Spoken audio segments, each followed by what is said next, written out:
my father is one of those guys, for those of you who are 40 and over in this room, and have the blessing of your parents, you understand that your parents start telling you stories as a kid, and they tell you then the same stories for like 40 plus years for your entire life. And what's interesting to me about that is that the stories actually change over time. They get much more dramatic as you go on. And my father, he was born poor, and then eventually he says, poor? I was so poor when I was young, I couldn't afford to be poor. I was just P-O. I couldn't afford the other two letters. So my father tells this story that forgive me, and I know it's apocryphal, I know it cannot be true, but I love the story. And he tells a story where he's sitting in the back of the classroom in the early school, and the teacher comes in and goes before the class and says, "Class, this is the first day of school. I want to teach you all a lesson about self-esteem. You got to believe in yourself. I want to know, anybody here thinks you're dumb, thinks you're stupid, I want you to stand up right now." And my father said everybody just stayed there, looked at, who's this woman? What is she talking about? And she repeats herself, "Come on now, you think you're dumb, you think you're stupid, stand up, let's talk about it." And she just crossed her arms, stood there waiting. And finally my father said he just pushed his chair back and stood up proudly. And the woman said, she looked at my father and said, "Mr. Booker boy, what's wrong with you? You think you're dumb? You think you're stupid?" And my father said he scratched his head and said, "Well, shucks, ma'am, I don't think I'm stupid, but I didn't want you to be the only one standing." This is what my father wanted my brother and I to know. He would tell these crazy stories about car-sized hail, and I still don't understand this. I had an argument with him over Thanksgiving when he claimed that one of the stories he told took place during a tsunami. I'm like, "Dad, you're in the mountains of North Carolina. I'm sorry." No. But he said to me what was important to him is that that my brother and I, always grew up in a way that we stood up for who we are. That we stood up in this world and infused our every moment with the truth, with the essence of our being. And he said he wanted me to understand what that was. And one of the terms that they use is that my father says that we, my brother and I, are the result of a grand historical conspiracy of love. That all that we are, my brother and I, is a result of this conspiracy on the part of people whose names we will never know. And my father used to try to make it real in our immediate family history. He would say, "Cory, my mother couldn't take care of me. And I ended up being raised by my grandmother. She couldn't take care of me."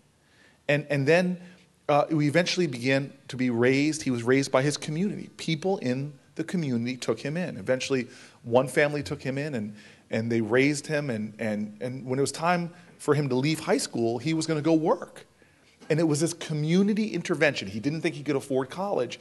And it was amazingly people. My father, when he told me the story last, literally teared up as he was telling me this moment in his life where he had people coming to him with dollar bills and envelopes, giving him enough money to pay his first semester's tuition at a small black college in North Carolina called North Carolina Central University. He said, "Sonny, you don't know those people's names, but all that you are today, your very existence is owned to these humble people in a segregated town in the mountains of North Carolina." My parents said it was time for them to get their first jobs. And they went to apply, and all these companies wouldn't hire black people. It was blacks and whites who came together forming organizations like the Urban League that got them hired by places like, my father was one of the first blacks hired by Sinclair Oil Company, Woodruff and Latham, and then both my parents became two of the first blacks hired by a small company you've never heard of called IBM. And then my parents say the conspiracy continued. We moved up to New Jersey. I was just barely a month old when my parents made the move to New Jersey, and they went to go buy houses in a neighborhood that they thought had excellent schools, but they were all white neighborhoods that never had black families. Every time they show up at a house, they were told the house was sold. So they went out and found some people who did irrational things that decided that they would go as a couple following my parents. They were a white couple. Their names were Mr. and Mrs. Brown, but they were not brown.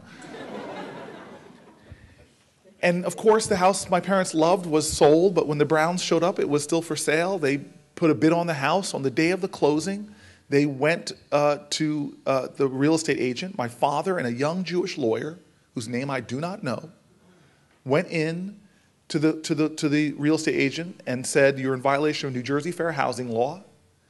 And this real estate agent stands up, to my father's astonishment, and punches the lawyer in the face, sigs a dog on my dad. A melee breaks out in the office, windows break.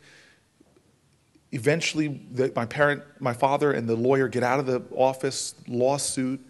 We eventually win, we eventually move in and become in this town, as my father called us, the 4 raisins in a tub of vanilla ice cream. And so now I'm growing up around a dinner table where my parents are raising my brother and I, who have incredible privilege. My father would tell my brother and I, "Boys, y'all were born on third base. Don't ever think you hit a triple.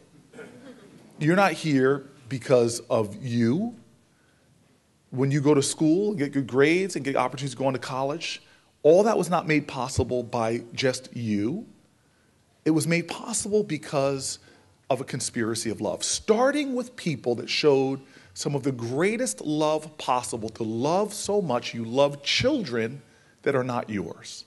You cannot have a great civilization unless you have adults that love children that are not their own."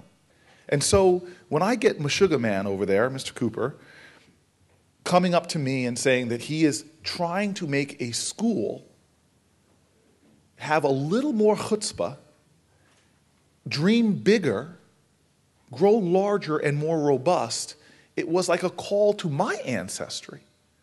It was like a call to my history. It was a call to my understanding that I stand here today before you with all that fluff that was mentioned about my resume.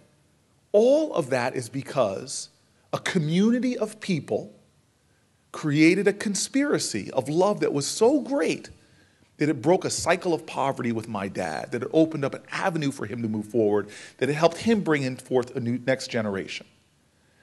Now, this is my history, but there is some deeper obligation, more spiritual and more profound, in my opinion, within the Jewish community. Because there is some calling of the Jewish people. For me, Jewish education has become a passion for me. And when I say Jewish education, I'm not talking about reading and writing and arithmetic.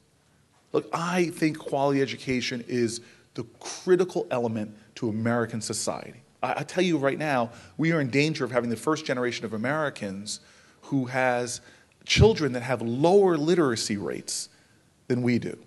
We have a lot of challenges in our nation right now. Lower literacy rates, higher obesity rates, greater health care costs. I mean, the next generation, there is a crisis in our country. And this is precisely the reason in my heart of hearts that we need people like my father told me to do, that are willing to stand up for who they are. Abraham Lincoln said, "Everyone is born an original, but sadly most die copies." We don't need any more copies.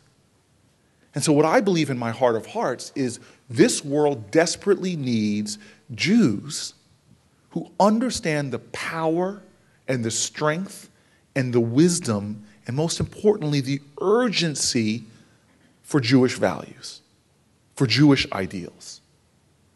And this world is bereft of those contributions that are needed from the Jewish community. Is here we have a room of folks who, like me, we all drink deeply from wells of freedom and liberty and opportunity that we did not dig. All of us eat lavishly from banquet tables that were prepared for us by our ancestors. All of us are the result of a conspiracy of love beyond our imagination. We will never be called to the levels of courage and sacrifice of our ancestors. And so the question is, what do we do with the wealth and abundance that has been afforded to us? And I say more than ever, it's like Jacob, that there is an obligation now more than ever. Because if you are standing up for who you are and say that I am Jewish, religion is not just about rote routine, reciting, going to a building and standing. That is not the call of Judaism. In fact, Judaism is a strange faith because it calls for values often even put above God himself. Think about this. Moses comes down from the mountain and God says, I'm going to smite these people who are worshiping, and I'm going to give you, Moses, I'm going to give you a more people that worship. And Moses says, no, you do not smite these people. If you smite these people, ma'cheni nami sifreka. If you smite these people, then erase me from your book. Here it is, Abraham standing before Sodom and Gomorrah, arguing with God. What kind of faith celebrates figures that actually get into arguments with God himself? Won't the God of mercy, of justice, show mercy and justice? In Judaism, the highest calling is to do just that, to heal this world, to put goodness, tzedakah, chesed, kindness, the pursuit of justice. And if that is the highest calling of the faith, and we are to proclaim ourselves as members of that faith, then it doesn't take words, it takes commitment. And so today you're gathered here, for me, the greatest commitment of all, to not only preserve the faith, but to take our children and send them out into the world and let them be beacons of that faith through how they live and how they give, by how they love and how they contribute. If a school like this does not have an ambition, if it cannot grow, if it cannot succeed, then we and you have not fulfilled your calling. If you cannot love children that are not your own and seed within them all the nurturing that they need to grow and blossom and bear fruit unto this world, then we have failed. If we are not willing to sacrifice all that it takes to ensure that, then who are we? If I'm not for myself, who will be for me? If I am only for myself, then what am I? This is the Jewish way. And so I stand before you today with a bold-faced ask. This community in the Lehigh Valley, what will the truth be that you tell unto the world? Nothing you say with your lips will be satisfactory.